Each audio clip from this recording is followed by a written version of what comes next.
Lesson number 4 will be cleaning and organizing panel data.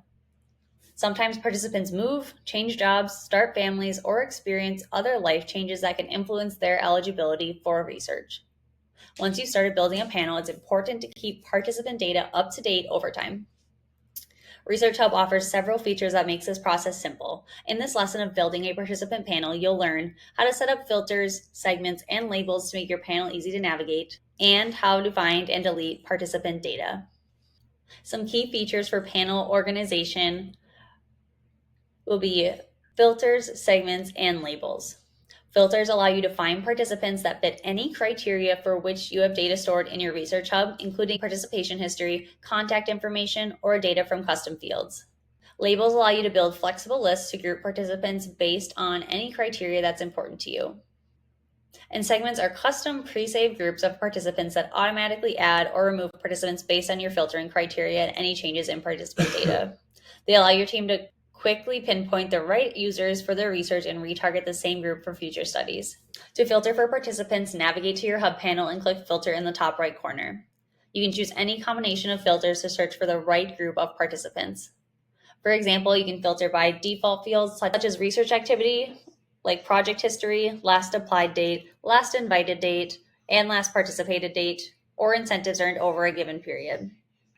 And you can also use custom fields for any customer data you have stored in a custom column within Research Hub. If you have a range of recruiting criteria, try applying multiple filters at once. You can also save your most useful filter settings as labels or segments.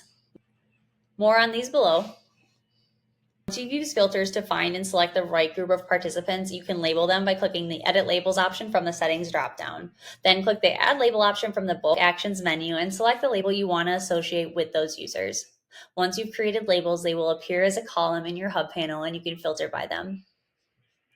And keep in mind, when Hub data is exported, labels are not included. So if there are any data points that you would be crucial to capture in a CSV export for further sorting or filtering, you should add that info as a custom field instead.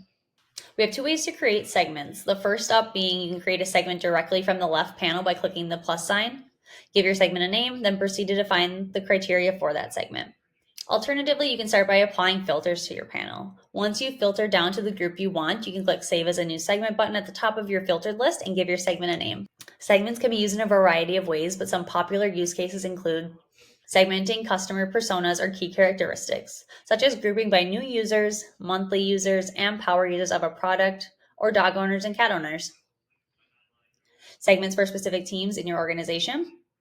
Someone on a research operations team managing a large Hub panel may want to guide recruitment by creating segments customized for specific researchers or research teams. And lastly, segment for quick access to standard audiences. Researcher may often want to start with default active users of a product and refine their segment from there. Next, we'll talk through how to find and delete participant data. Periodically, you may need to find and remove users from your Hub database. Instances where you might want to remove users include disengagement, duplicates, and by request.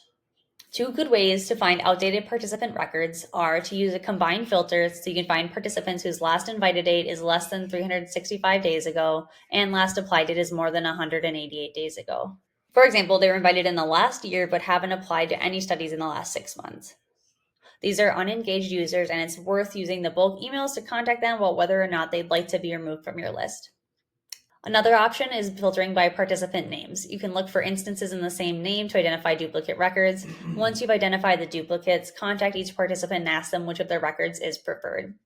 Once you've identified participant data that you need to update or delete, you can edit participant data individually by clicking the edit icon in the top right corner of their profile, or in bulk by re-uploading the correct data within a CSV file. You can also send these participants an opt-in form to update their participant records with their most recent responses.